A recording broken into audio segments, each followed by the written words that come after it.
Welcome to Deep Look, Ultiworld's weekly radio show by the current state of Ultimate. I'm the host and the editor, Charlie Eisenhood. Joining me, Ultiworld senior editor, Keith Rayner. It is Wednesday, June 7th.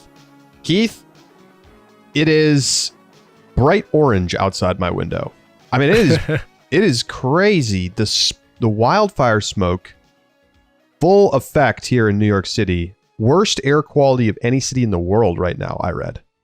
The Canadian wildfires have been blowing down here for a couple of days. It's been a weird kind of glowing orange, especially as the day progresses. They canceled my Summer League opener today because of the air quality. So just a bit of a strange time up here in the Northeast right now. Now, here's the thing, Keith. They tell us this is the Canadian wildfires, but it's big conspiracy.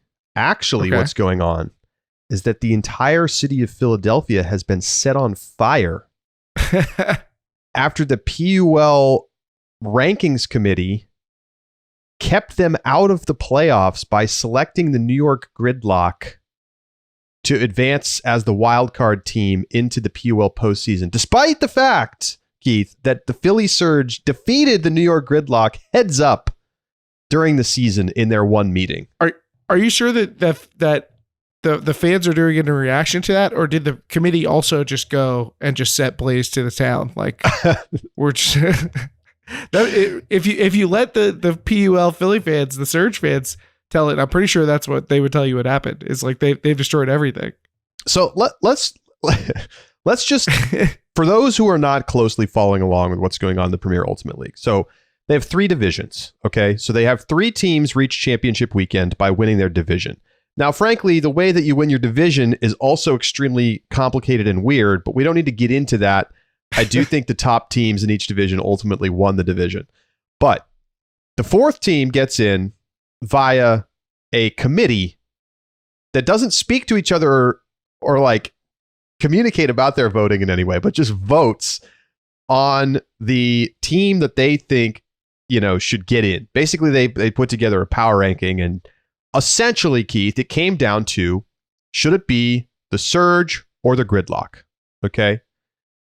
Now, I think we need to talk a little bit about this situation because all season, it's been fairly clear that because the Surge beat the Gridlock heads up, that they were probably going, I would say not even probably, very likely going to be the team that got the wild card spot as long as they won the rest of their games, which they did. They had one loss. They lost to the DC Shadow, the winner in the East, and they won their other 5 games, including wins over Gridlock, as well as the Raleigh Radiants, the top team in that division.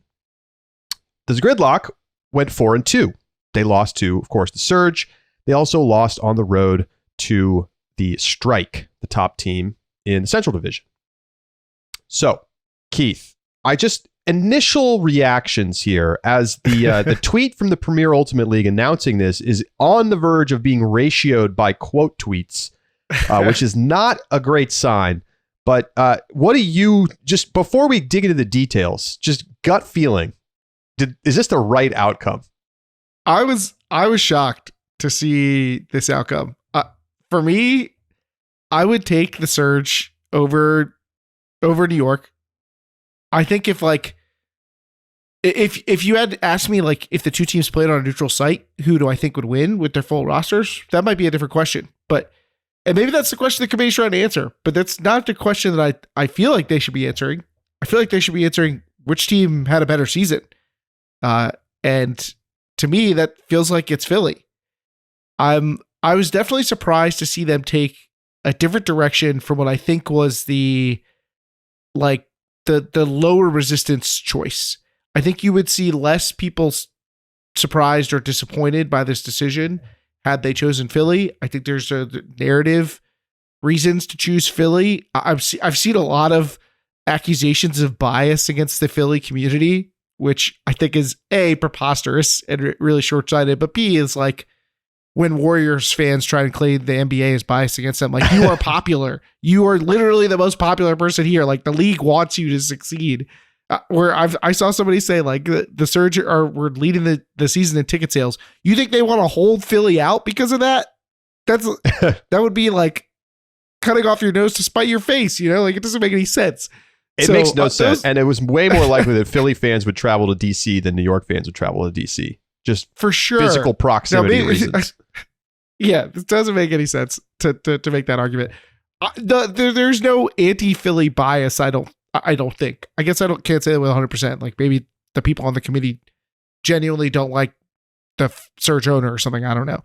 But yeah, I definitely, I wouldn't go this way for me. If I had a vote, I would vote for Surge over Gridlock. And I was surprised to see it go the other way because you have to do you have to jump through a little bit of hoops to get here.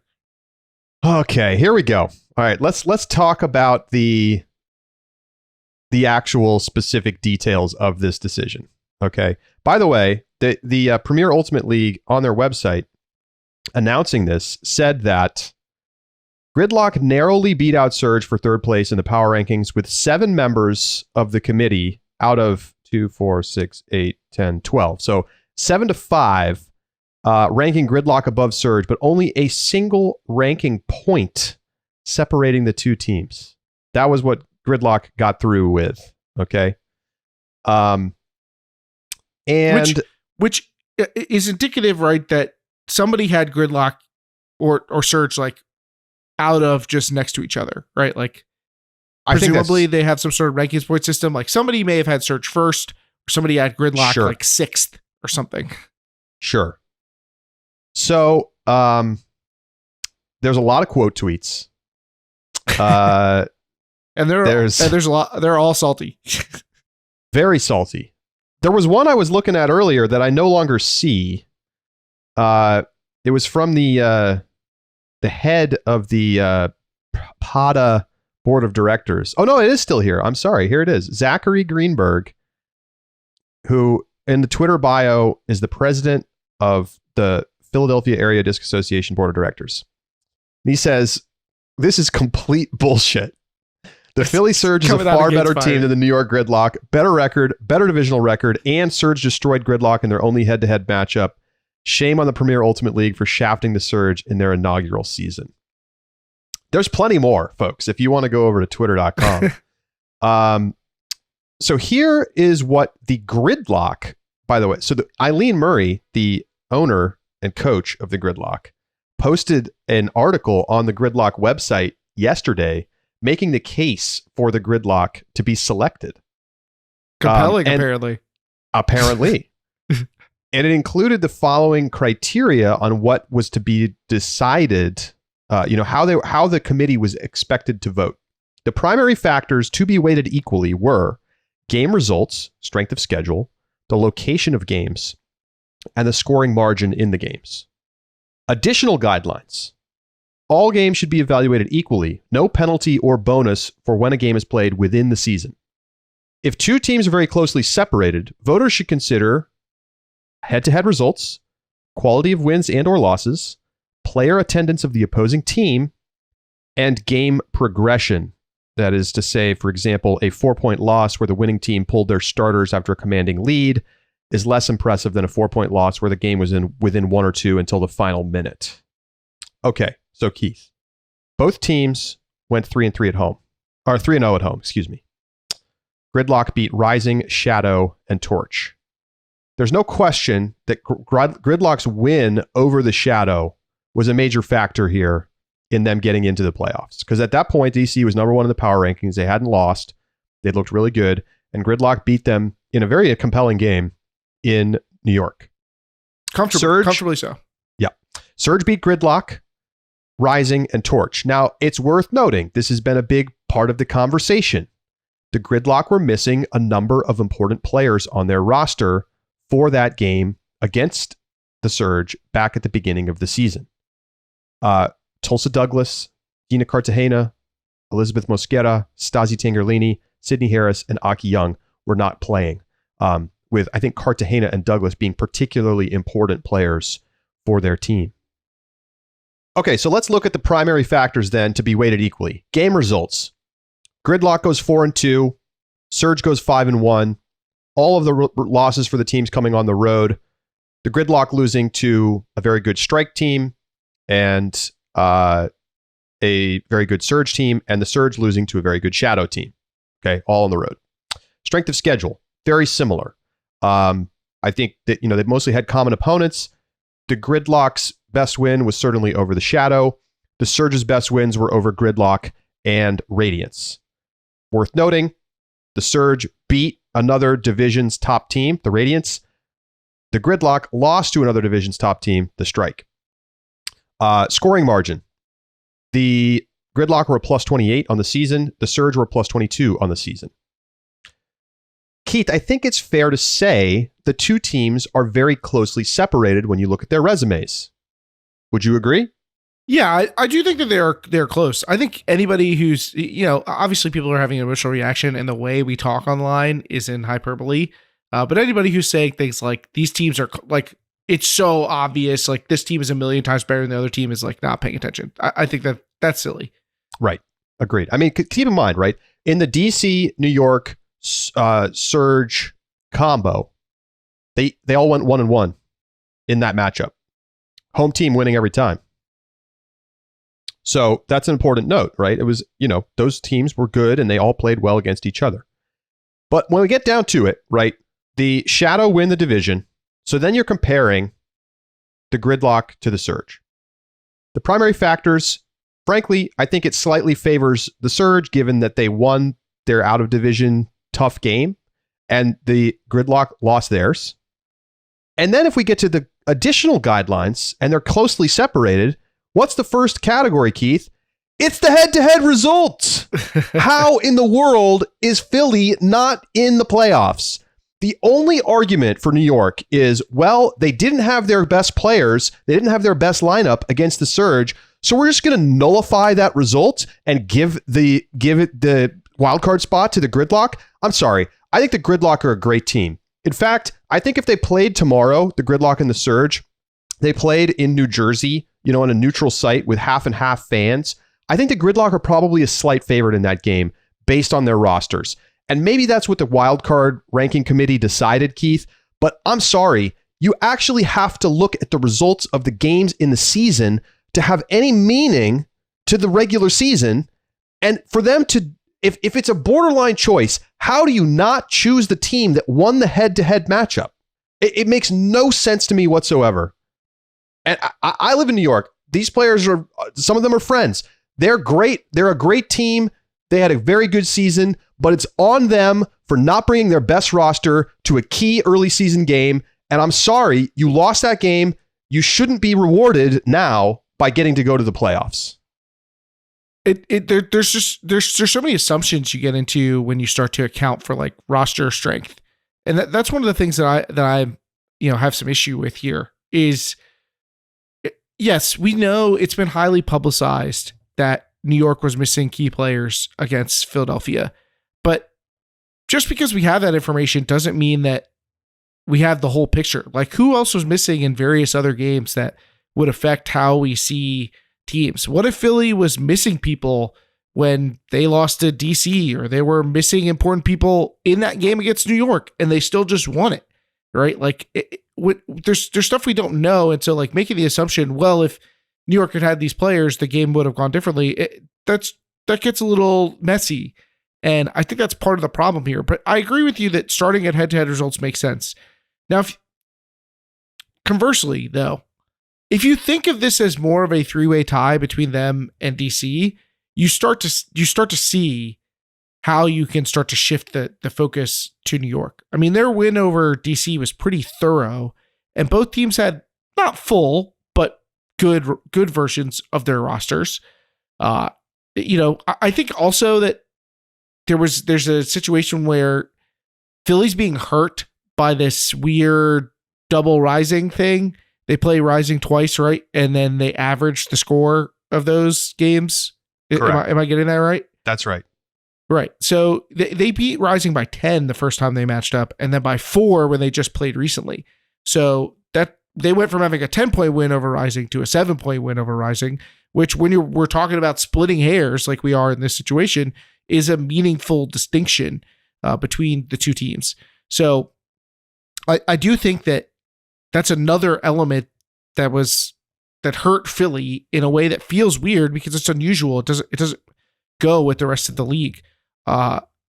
You look at Raleigh and Minnesota and how those two teams compare, and you have to make more assumptions about that. Like if you look at the algorithmic rankings that the league used in the past to help decide these matchups, like it's not really that close in that case.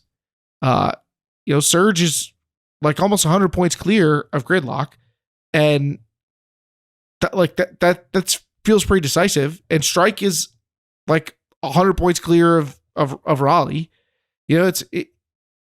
It's just it's hard to get exactly into the committee's head on how they arrived at this being optimal outside of them. I don't want to tie myself to this narrative, but outside of them looking at the Gridlock roster and being like, wow, the Gridlock are really good. And the way they played against the Shadow is indicative of the type of team that they are. And like, that's how we should treat them. But you really want to make it about what's actually happening on the field. All right, let me put it this way, Keith. It says explicitly in the primary factors to be weighed equally: game results, strength of schedule, location of game, scoring margin. All games should be evaluated equally. No penalty or bonus when a game is played within the season. Okay? So I want you to just do the thought experiment with me and inverse the results of the season and assume that the last games happened first and vice versa. Okay?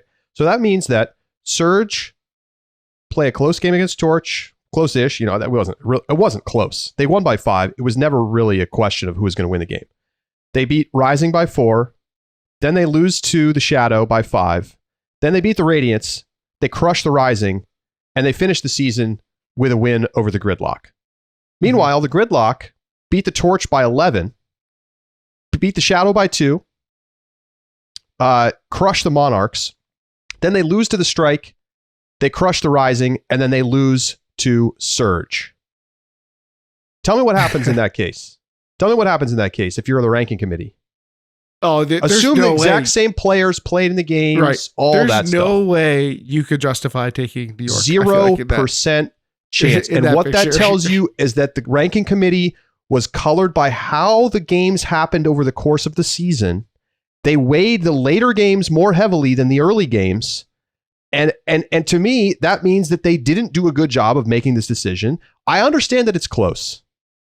But at the end of the day, if I am the voter on this committee and I am trying to decide who should get in, right? Because these rankings mean nothing except for who gets in. The only thing I'm going to do is I'm going to be like, wow, this is really, really close. And so I'm going to fall back to the one time they actually played against each other. And that means that the Surge have to go to the playoffs. That's just the only fair way to actually make a decision about who gets in. Another thing that doesn't escape me here is that there's basically like no vocal, visible New York support on Twitter right now, on Twitter.com. Like, you don't see New York like, yeah, we're in, and New York fans like, hey, our case is really strong. There isn't like a bunch of retweets on the blog post about their case right now. In fact, the replies to the article about how New York should get in still favor Philly, almost all of them, before the announcement came out. God. So like, yeah. Okay. That tells you, I feel like, a lot. The problem, of course, at the foundation of all of this, Keith, is that the fundamental principle here of let's have a ranking committee decide who gets to go to the final playoff spot is a horrible way to make a decision about who gets into the playoffs. That part, I don't know if I necessarily agree with. Especially, I'm surprised to hear you say that as someone who has argued previously that a ranking committee for college ultimate would be better potentially than the algorithm is. Can we just? I would like to note that I made that somebody case. Gets screwed. I made that case like 7 years ago, and I no longer feel that way. Okay, that's. I haven't felt that way for a long time. There's no way you could actually make a fair decision. It was like a month ago that people were saying that the USAU algorithm is fucked. Right? The algorithm wasn't the problem. They threw out tons of games. And so teams that had illegitimate rosters were benefiting from the fact that they had illegitimate rosters, Keith. That's not an algorithm problem. That's a system problem. Did a team not get left out of the playoffs in this very league using the algorithm last year? I listen. I don't think the algorithm is a great solution either. I think you need to have a way that like it's based on the season results or something. I mean, I don't know. There needs to be a way for it to just happen without somebody having to make some kind of like borderline decision. That's just my view, right? You need 4 divisions, for instance. Yeah, I mean, if you let's say you had 4 divisions and you took the division winner, what if the 3 best teams are in the same division? Like people will complain about that instead. They'll say, "How come there's not a wild card?" You know, like there's always going to be something. So like somebody has to make that decision. So yeah, I'm not saying that the committee did a great job or that a committee is the optimal solution. It's just a solution, and I can appreciate that the PUL at least has like a hybrid approach. They're willing to try something different than really anybody's done. Division winners plus will decide by committee. I saw somebody say like, why is it? I think maybe this is on Reddit. It's like, why? It's weird to me that they're only deciding for one spot and the other spots are locked up. That's not weird to me at all. There's no reason you can't use multiple different systems to decide who makes it into the postseason. This obviously is causing a lot of drama. Do you think that it is exacerbated by the kind of wonkiness of the season? Like, do you feel like the league has spent some of the capital that they've had, the social capital, and has lost a little bit of trust? You know, we had the late, we didn't know how this decision was going to be made until like halfway through the season. You know, the communication errors that had piled up prior to this. Like, do you feel like this is a more of a straw breaking the camel's back kind of thing, or would this outrage have existed even if the league were, you know, at its most popular apex right now? I will say this: you got to give credit to the voters who just voted what they thought. You know, like for 7 people to pick Gridlock and 5 to pick Philly. Like clearly, people tried to do their best to make a decision. I don't hold any of the people at fault or anything like that. And I do think it's a close decision. I think they make the wrong decision, given the fact that the Surge are 5-1 and beat the Gridlock straight up. I mean, what I don't like that fundamentally is the thing that makes this hard. Now, of course, I've already said I think the Gridlock are probably the better team on a neutral site with both teams at full strength. That's the counter argument. But the problem is the actual results do not stand up to that to get them into the playoffs. And even if you do the thing that I was talking about, where you make it more of a 3-way tie between DC, Philly, and New York, even in that case, I think that I like Philly's outside of that trio resume better than I do New York's. Right. You know? So yeah, to me, it should have been Philly. I don't think it's totally outrageous, but I also I don't agree with it either. Well, I think the Gridlock are arguably the favorites to win the whole thing. I think it's close. I think I would still take DC, but it's close. I agree because DC's playing at home. Yeah, and so that helps. I think that they did not play well in their loss to New York, and while I think it's possible, and I mean I could see Minnesota winning too. Like that's not beyond the pale to me, but yeah, I think I would favor DC at this point. I do think it's a little rich that people at Ultimate are like, how could they not advance when they had the head-to-head win? I was like, have y'all been at Ultimate before? Like, it happens all the time. It happened at College Nationals. You got teams but typically, about Keith, when you're comparing 2 teams, sure, in a USAU setting, and one team has a head-to-head win, there is nothing else to discuss. That's the end of it. That is oftentimes the case, but not always. We've seen teams seeded where you're seated ahead of a team that you beat head-to-head because your other results prove to be the more impactful data points. Like, if we use the algorithm, which is what USAU would do, then you'd still see the Surge in the playoffs. Anyway, we don't need to beat the horse here. I think it's definitely dramatic. New York is going to win the whole thing, and the Philly people are going to go crazy. And I will enjoy continuing to read up on it. Okay. Did you see the tweet? Did you see the tweet about how Philly winning in both the MLU and the AUDL basically ushered in destruction for those respective leagues at the time, and so the PUL was just like, we can't have Philly win. So that's a good one. That was a good one. Well, that was one of the best responses to this. All right, let's turn our attention now. By the way, so that means that the playoff teams in the PUL Championship Weekend coming up next weekend are DC, Minnesota, Raleigh, and New York. Should be great games. Let's turn our attention to the Western Ultimate League, which had its championship weekend this past weekend. And Keith, we were neglectful. After a crazy college championships weekend, the only thing we talked about last week on the show is college champs. We didn't get our picks in for the championship weekend for the WUL, but I will say I would have picked the two teams to make the final, and I would have picked Seattle to win. I know that's easy to say now, but it is true. So there it is. But I would have anyway, picked San Diego, so I would have picked San Diego over Seattle and picked San Diego. So I'll be honest. I appreciate your honesty. I would have picked the semifinals, the Super Bloom defeating the Wild 21-15, the Tempest defeating the Falcons 13-7. Both of the top two teams in the league, which were the top two teams in our power rankings coming into the year, clearly a step above their semifinals opponents. And then it was a very entertaining final, if one that was marred by pretty intense wind. Super Bloom had so many chances to tie it up or take a late lead, and they just could not execute when it mattered the most. A lot of turnovers both ways. Ultimately, the Tempest coming out on top 13-11. And Keith, your thoughts on the final? Well, it was a good environment for Seattle, I think.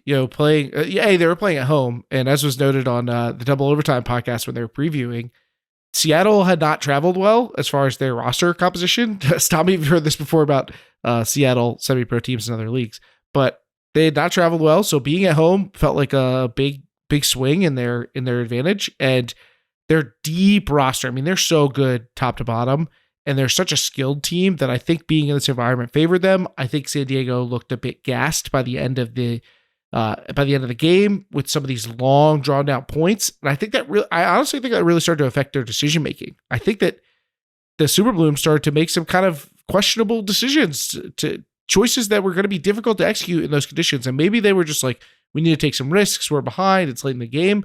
But there were some mistakes in there that I think got the better of them. And Seattle, I think, was less apt to make those. I think that some of Seattle's mistakes came in just like testing Dina Alamelik, throwing it anywhere near where she was. She had some fantastic blocks. I mean, she was on one. So despite her best efforts, though, San Diego just came up short, failed to come through with any of the clutch plays that they really needed to. It seemed like they maybe had one last gasp in them when they got a late break, but at that point, it was just too little too late. Even when they gained possession with a chance to tie the game up in like the final 90 seconds or whatever, they just were not able to generate any real forward momentum, and it's credit to Seattle's defense for that. But Seattle gets the win, and they take down the MVP. I saw people saying, how is the Seattle team not getting more recognition on these awards podiums? But it is because they're so deep. But Kayla Helton gets the MVP. Shout out to Kayla Helton. I think that was well earned. Clearly the winner. I mean, maybe 3 of the 5 top MVP players were on this San Diego team. So they were awesome. That's part of why I thought they would be able to take it down. But Seattle gets everybody again. Yeah. Final turnover count from the final. 41 turnovers for the Super Bloom, 40 for the Tempest. But the difference was that 29 of the Super Bloom's turnovers came from their O-line, and only 15 came from the Tempest O-line. And I think that's really the difference, is that like Tempest was able to hold a little bit more consistently. Their D had chances to open up more of a lead. The Super Bloom typically able to get it back and punch in the holds. Ultimately, it was only 4 breaks to 3. So it was quite close. But turnovers very heavy for the handlers. Dina Alamelik had an awesome game. 5 goals, 2 assists, 4 blocks, but she did have 8 turnovers. But that was not out of line with other thrower types. Steph Lim had 8 turnovers for Seattle. Hannah Kawhi had 6 turnovers. But you kind of see the concentration of stats into certain players for the Super Bloom. And that was not the case as much for Seattle. That was true their whole season. And I think that's why you're not seeing their players necessarily getting offensive, defensive player of the year, recognition, that kind of thing, because they were just using their depth. And that is obviously an excellent strategy. And when you have players who can really take over a game like Elimelech or Helton, those players are going to get recognized more so in those kind of individual awards. And I think if Sage Zersky had played 6 or 7 games, might have been in some of the POTY or Player of the Year conversation, but only played 4 games if memory serves. So that's going to deaden your stats a little bit. And I'm pretty sure the Tempest is happy to trade chips for individual honors. I'm pretty sure they're happy with the exchange here. I would bet that you're right about that. Overall, very entertaining weekend. You wish it wasn't quite so windy, but you can't argue with the drama of that final, Keith. No, it was actually ended up being a pretty compelling game, even if like some of the mistakes left you, smacking your forehead. You're like, oh, I can't believe that they couldn't convert on that one, but it was so windy, and so there were just drops and throwaways, and it did make for a lot of really dramatic moments where the disc would hang in the air and you'd end up with a jump ball, or where there'd be a bunch of changes of possession really close together. So definitely a lot of drama on the field, even if the level of play, the level of execution suffered because of the conditions. Yeah, and there were moments at 9-8 Tempest. Super Bloom had gotten a break, and so Tempest are back on offense. They had 6 turnovers on the point, and Super Bloom couldn't convert. That would have tied it up. And then ultimately, the Tempest were able to get a break later to make it 12-9 that kind of put the game out of reach. Although, I shouldn't say that, because the Super Bloom got a break back to make it 12-11. They had a chance to tie the game on the final point, what ultimately was the final point of the game, and just couldn't ever quite get level. So the early hole they went in, a couple breaks down early, hurt them. They were down 5-2 and never quite were able to claw back. And they were letting like Seattle players get behind them deep, like stuff. I think that they probably wish they could go back into. Those are the errors also that I think might have come from fatigue. Is that they by the end they were kind of just getting outrun a little bit. Yeah, that's right. Let's see. The Super Bloom had 2 clean holds. The Tempest had 1, 2, 3, 4, 5, 6. So that's a telling stat, I think. It sure is. Overall, what did you make of the Western Ultimate League season, Keith? Another really successful, probably even more so on-field product. I think that the league has a lot of the things that you would look for if you're looking for great Ultimate to follow. You got really big star players. You have breakout names that we haven't seen before. You have good branding. It feels like there's a bit of a unified vision for the league. And I think that has benefited the presentation of their product. It feels like when you're watching a game, it feels like a Western Ultimate League game. And so I think that that's something that the league has done a great job of. And so they put together another season that I thought was compelling. Last year we had the undefeated run for Seattle. They felt a little untouchable for a lot of the way. And this year that was not the case, which I thought added some extra intrigue to the year. We were at the point where I felt like I could pick San Diego going into the final. So I'm looking forward to see what they put together next year. I would be excited to see even more teams join the league. I think that if they want to stick with where they're at, I think that they're in a fine place to continue to build up from where they are. But I do think that they had another polished, professional looking season, and I think that's going to continue to grow their fan base. And now we just got to see the Tempest face off against the winner of the PUL. The people want it. What should they call that? Why should they even play to have a win? They should pick New York, right? Just Seattle against New York. New York's the best team in the league. We looked at the numbers. We looked at the roster. We crunched the numbers. Right.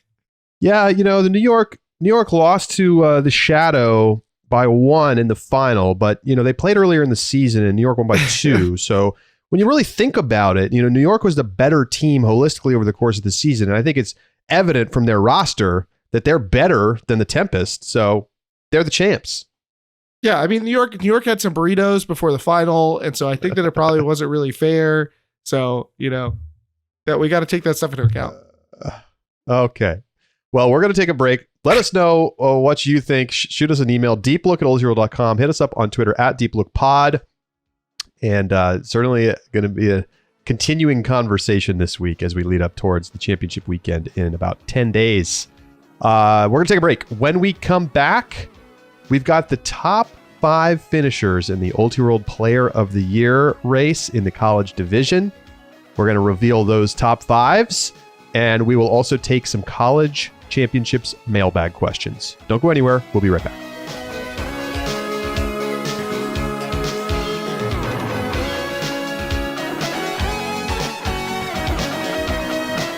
Welcome back to Deep Look. Well, the votes are in. The Ultiworld Player of the Year award has been determined. Now, we're not going to announce those today, Keith, but you do have the top 5s for us as we get prepared to start our player awards for the D1 College Championships and the D1 College season. So, without further ado, let's hear it, Keith. Who are our top 5 players in each of the divisions for the Player of the Year award in 2023? All right, we'll start in the women's division in alphabetical order. So the 5 players are Alex Barnett from North Carolina, Abby Hecko from Washington, Ella Youngst from North Carolina, Kennedy McCarthy from Vermont, and Bailey Shigley from Colorado. Wow. Very, very deserving top 5 players. All, I guess by definition, Keith, all guaranteed to be All-Americans. Yes, that is the case. Those will all be. We can reveal that they will all be All-American first teamers. Shigley playing her way in with 2 big names on the team. 100%. No Dawn Colton. First thing I thought from of. UNC. I mean, definitely some interesting stuff in this set. Very interesting. You talk about Colorado for most of the season. We're talking about Phillips and Gaskill, and I think clearly Shigley was the best of the Colorado players at nationals. Like I don't even think it was particularly close. I think that's probably true. I mean, I think that Chloe Phillips was also very strong, but I think Shigley really earned it with fantastic level of play. All right, let's go to the men's division. Okay, and we'll again alphabetical order. Ben Dameron from North Carolina, Leo Gordon from Brown, Henry Ng from Pittsburgh, Wyatt Kellman from Massachusetts, and Jacques Nissen from Brown. Those are the 5 finalists in the men's division. How about that? I mean, 5 very, very deserving names once again. All were on my first team All-American ballot. Interesting that both divisions, 2 players make the top 5 from the same school. So we have double UNC for the women's side, Alex Barnett and Ella Youngst, and we get double Brown for the men's side and Jacques Nissen and Leo Gordon. And, I don't really quibble with that. I think all of those players had an awesome nationals and a great season.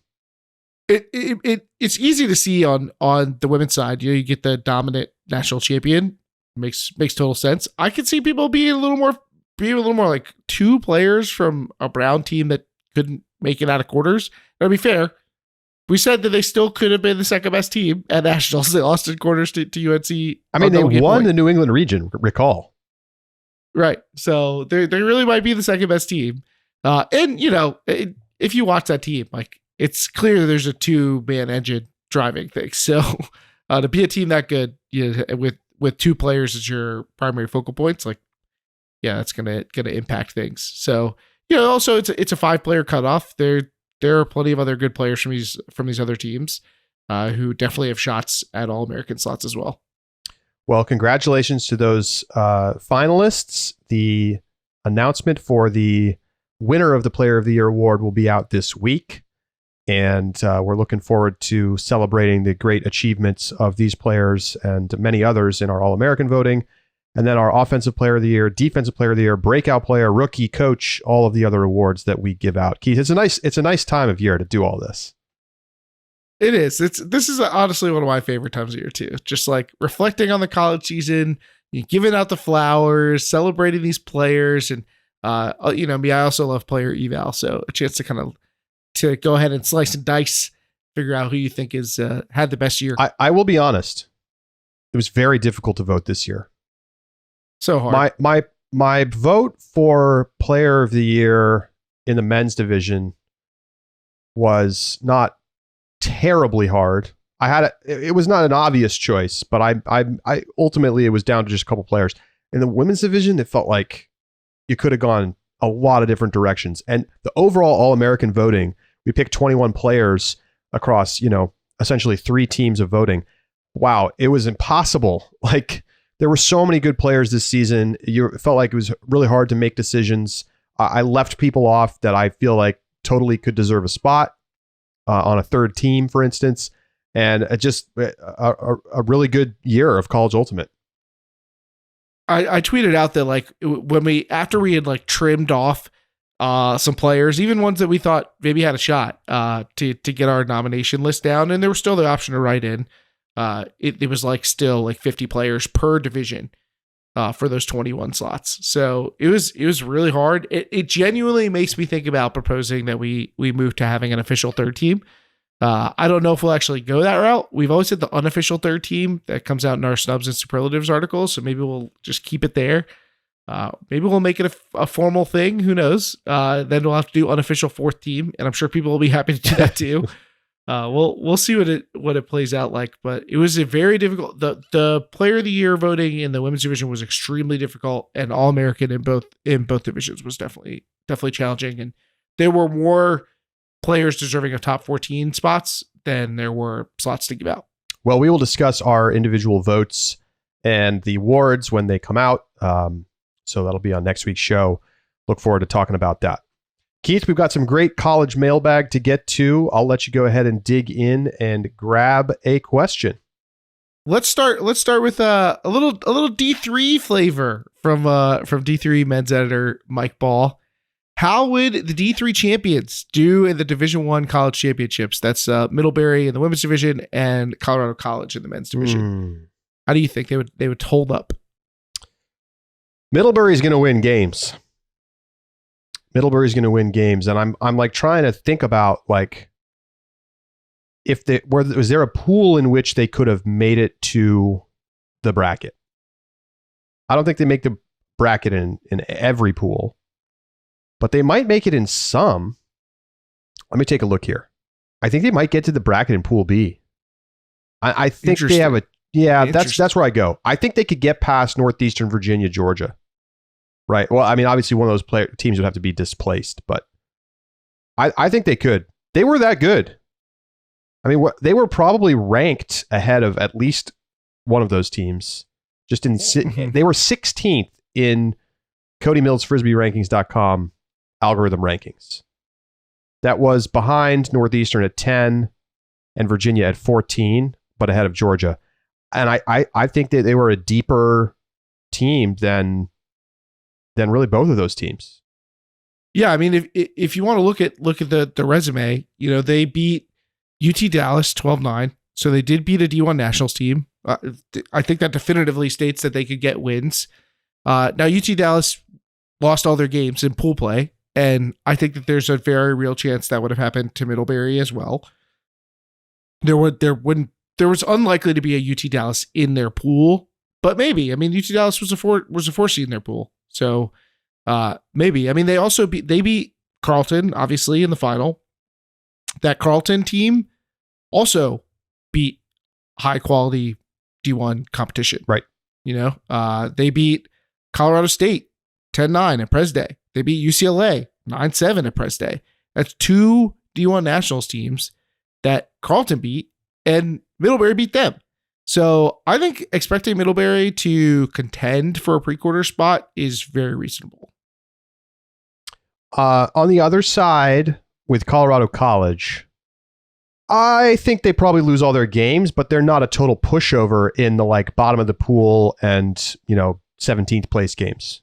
They would have a chance to win those games if they brought their best game.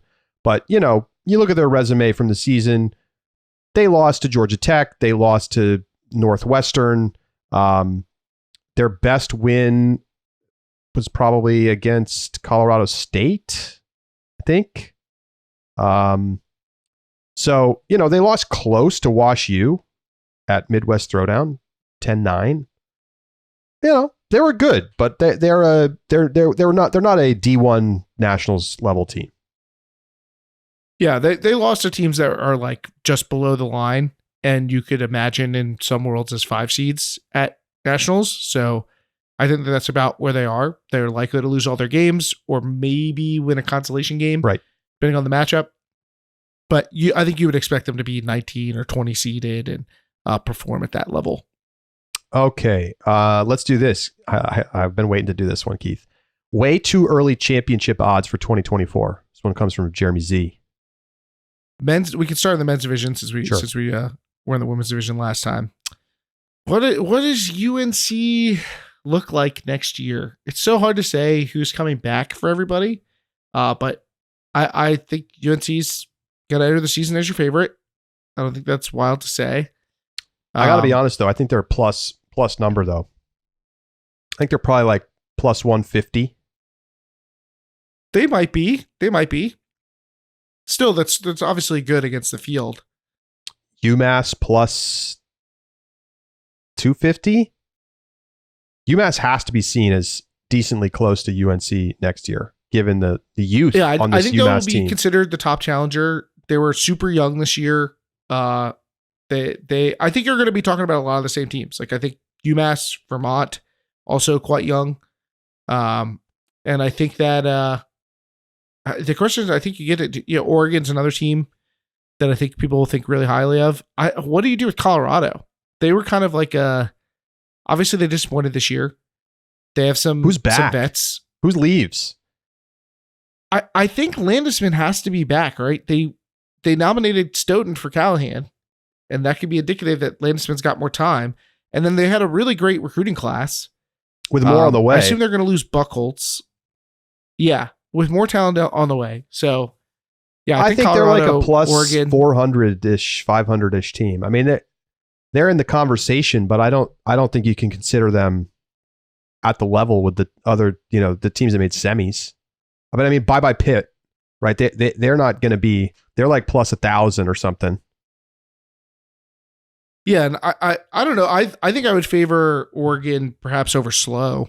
Probably. I mean, obviously, I got to see who's back for SLO. They definitely had some good young players, but I mean, the Chang Glass combo was very potent, and Micah Glass was a freshman. Yeah. So, I think keep an eye on Carleton, right? Yeah. Miller back, Cullen Baker Jr. Like, keep an eye on that Carleton team. They're still like plus 1,000-ish range, right? Maybe even higher. I mean, you're talking about to win the title. Yeah, I think you might even have to go higher there. What about? But those are the top. Texas probably loses too much. Yeah, I think so. BYU plus 50,000. Can we get a change? I mean, I do think that they're going to enter the season as top 4 in the power rankings. What number do you put on Vermont? I mean, we're doing it without knowing who's going to be back. Plus like 800. Yeah, I buy that. Okay, let's talk women's. Who's going to be your favorite? Well, yeah, it's UNC, but is it overwhelmingly so? They lose a lot of players, Keith. I think I put them at plus 175, maybe plus 200, because I think UBC is like plus 250. I mean, it's close. Interesting. I think UBC's got a chance to be really, really good again next year. Yeah, again, I think we're going to be talking about a lot of the same teams. I think UNC, UBC, Colorado are all going to be top of mind. Does Quandary lose people? I know they're losing Stacy. They definitely lose some other. I think like Sai is probably done. Not sure about Bailey, but they definitely had some players. The recruiting is crazy though. I forgot to mention Tobias Brooks is going to Colorado Mama Bird. Yeah, the word is Rachel Chang is going to go to UC Boulder. She's in high school and just made Fury. I think we're talking about that right now. Pre HSNI, those are your 2 top recruits that I would identify for this coming college season. There's like no doubt that Rachel Chang is going to be the top recruit in girls. Like, just she's wild good. But then that's probably not even it. You know, like we've talked about their high profile recruits before, and then they've pulled people out of the Colorado community that maybe aren't as big of names and turned them into great players. I mean, you look at Abby Gullick and Emma Williamson, right? Like, nobody was really, they weren't big names as recruits. Look at what a big impact they've had. So yeah, Colorado, I think is going to be in a great position. But I still think UBC is the number 2 team, and it's pretty close because they basically bring everybody back, Keith. I think that's the case as well. And with UNC taking what clearly is going to be a step back. I mean, their offense is just simply not going to be as good as it's been.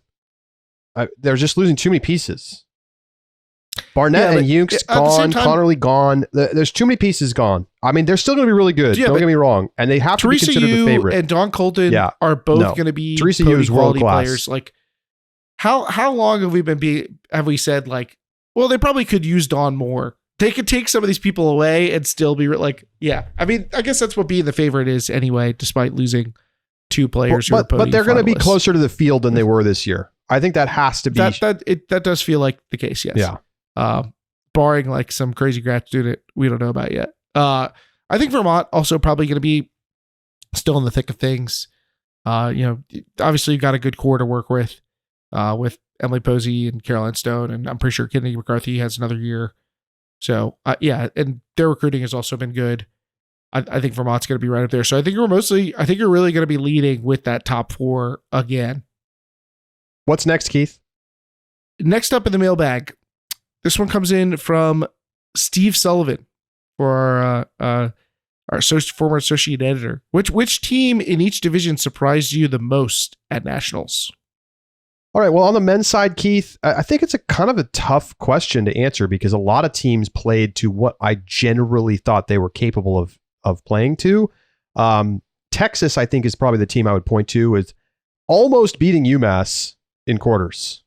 You know, they didn't really try to or do well against Pittsburgh or Colorado. They were happy to take their pre-quarter spot. They win their pre-quarter matchup pretty comfortably against Georgia, 15-8. I don't think I would have pegged that, given the fact that, we knew Matt Chambers wasn't 100%, but he played like he was 100%. He was awesome. Overall, I thought they played quite well, and for them to show up in the way that they did against UMass was impressive to me. I think the other team I might look at is Brown. Just how competitive they were against UNC in quarters. Similar kind of story there, where it's like, we knew what they could do, but for them to play that close against what was clearly the best team at the tournament, pretty impressive. I think in the men's division, I'm going to take Georgia. I know, we highlighted them as being very dangerous as a 5 seed, but I think they played even better than I anticipated. Beating both Santa Cruz and Oregon, and then like beating a Tufts team handily that I thought was pretty good. I know obviously it didn't end in a great way for them, but I thought they looked the part at points in a way that I wasn't necessarily confident they could. In the women's division, I think I'd say UCSB. I was like kind of prepared for them to just be Dunzo, for them to be off the radar. And yeah, they only ended up beating the team seated below them in their pool. But if you watch them play, I mean, they really went at it twice. The UBC game, they kind of phoned it in, but Carleton and Stanford, they were neck and neck with, and I wouldn't have predicted prior to the tournament that they could have gone toe to toe with teams that felt like semis contenders.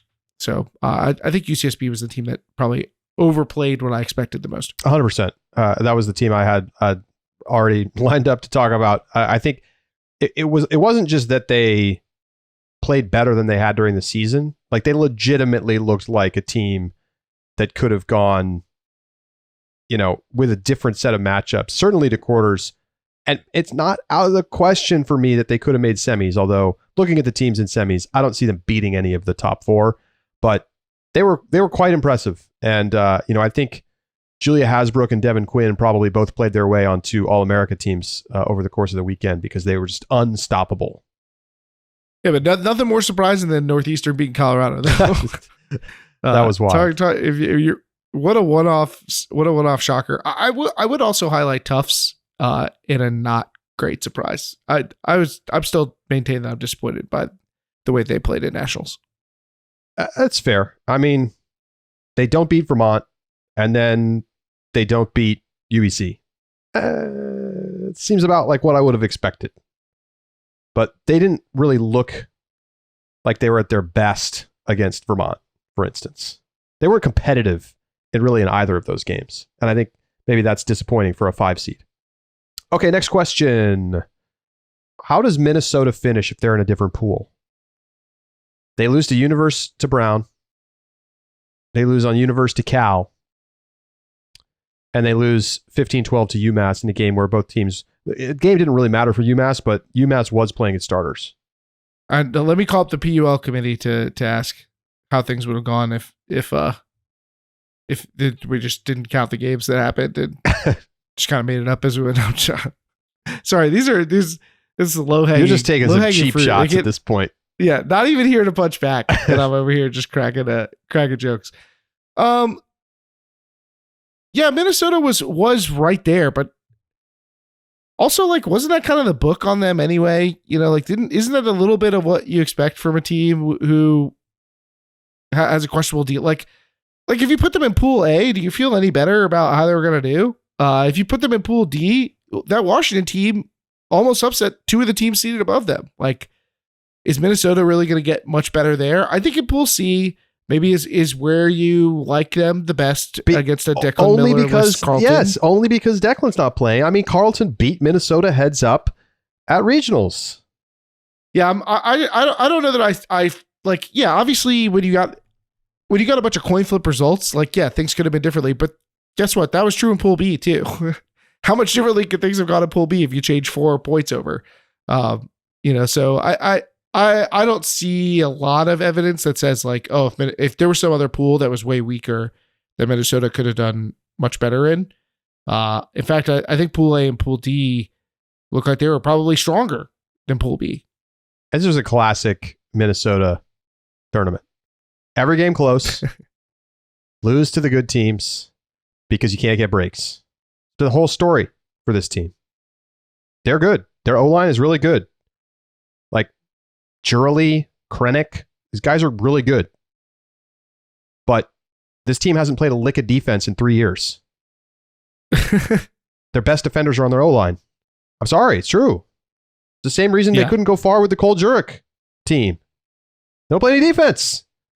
Okay, you can hold a lot. You're going to be in tight games a lot. But yeah, I just don't see them getting into pre-quarters except maybe in Pool C. Yeah, I feel the same way. All right, next question. Let's talk about, I want to talk about something that came up from the tournament, but isn't necessarily related to the tournament. We posted the clip of Abby Hecko trying to jump in a score and then spiking the disc and was ruled out of the end zone. And so the spike was a turnover. I don't think we need to legislate the actual call itself. You know, that's not really that interesting to me. Here's the one thing I'll say about it before you continue. Observers have watched the tape. They have looked in slow motion, and they have seen that 90% of the time when players try to jump in the disc, they catch the disc while they're still on the ground. And so when it's bang, bang, they're going to err on the side of assuming that you jumped that you caught it while you were still on the ground. And how can you blame them when you can only tell that the player had jumped it in cleanly and was in the air when they caught the disc? When you're going frame by frame, you can't really blame their eyes.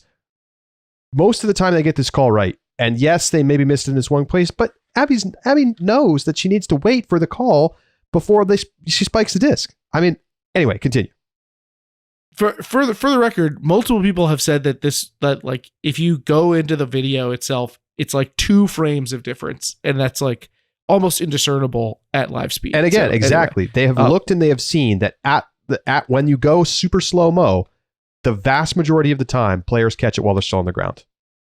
As often happens now, in our posts that are very popular, where somebody spikes, there were a lot of comments about the spike itself, saying, like, arguing against spiking, saying why is spiking a part of the game, And then a lot of counter comments about like, let the kids have fun. Spiking's no big deal, blah, blah, blah.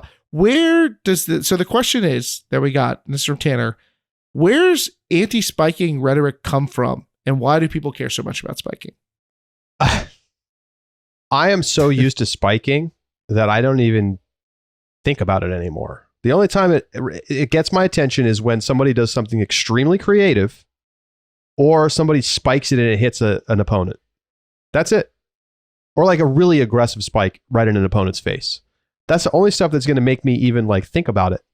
Like people spike the disc every single time they score. It's to the point where I just am like completely immune to even thinking about it. So yeah, I do see this though. Online, on Instagram, people are like, oh, this is spiking is so bad. I think it's a combination of things. I think it's a combination of old heads who played 20 years ago when that was like a big no-no. And then like more recreational players who play in league where spiking is like not a thing that would be considered, appropriate for the setting of the game. But nobody at the high levels thinks spiking is bad. I mean, just look at look at what's happening. No, people aren't even getting into fights when someone spikes it 2 inches from them while they're on the ground after just laying out. I think you're leaving out one contingent here, and it's a big one. I think that internationally spiking is a lot less popular and people feel a lot more offended by it because it's not popular. So I do think that that also appears in the Instagram comments and shows that it isn't just a level of play thing. I think high level international play, spiking is still mostly frowned upon. And I do think that is part of why you see this in particular social media channels where more of the international community sees it. And why do people care so much about spiking? I mean, I can totally see how people felt like it's disrespectful, especially if you're not, it's one of those things that like, if you don't know, it might feel disrespectful. It might feel directed at your team. Like, I think particularly US Ultimate and North American Ultimate, people have gotten so used to it that isn't really the case anymore. But like, it was only 10 years ago or so that people felt like over the line. And I do think spiking's probably a little out of hand right now, particularly edge down spikes. I know disc shortage joke, blah, blah, blah from the World Games, whatever.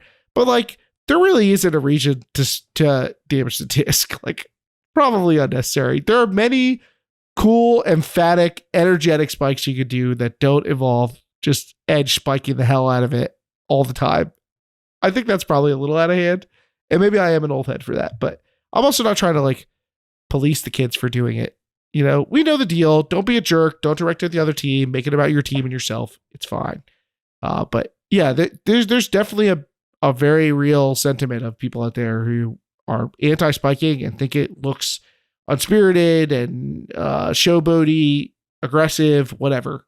And that contingent, they are entitled to that opinion, but I think they got to give up the idea that they're going to be able to put that on other people now. Cat's out of the bag here. Last question for today, and I think we might just take some more of these questions, at least in part, in our subscriber bonus segment out the back. We have so many great questions. What take from the beginning of the season were you most wrong about? I got mine. Pre-season take. Do you have one off the top of your head? Yeah.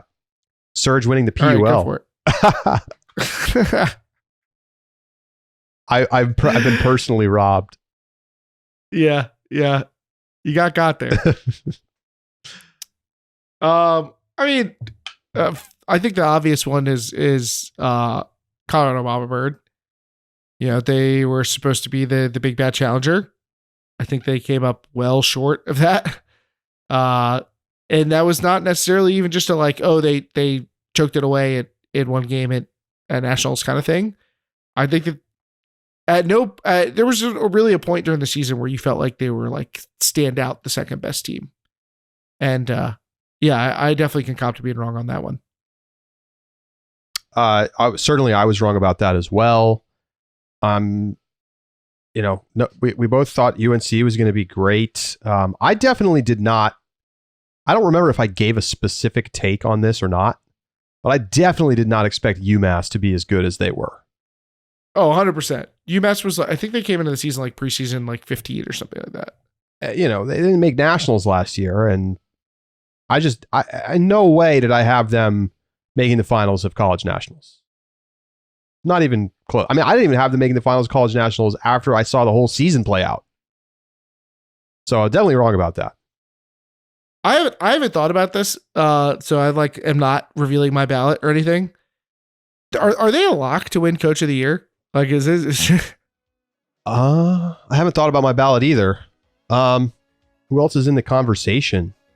Brown, probably Slow, but I mean UMass definitely feels like, to go from missing nationals to making the finals. Big favorites. they gotta be the favorites. I agree with you.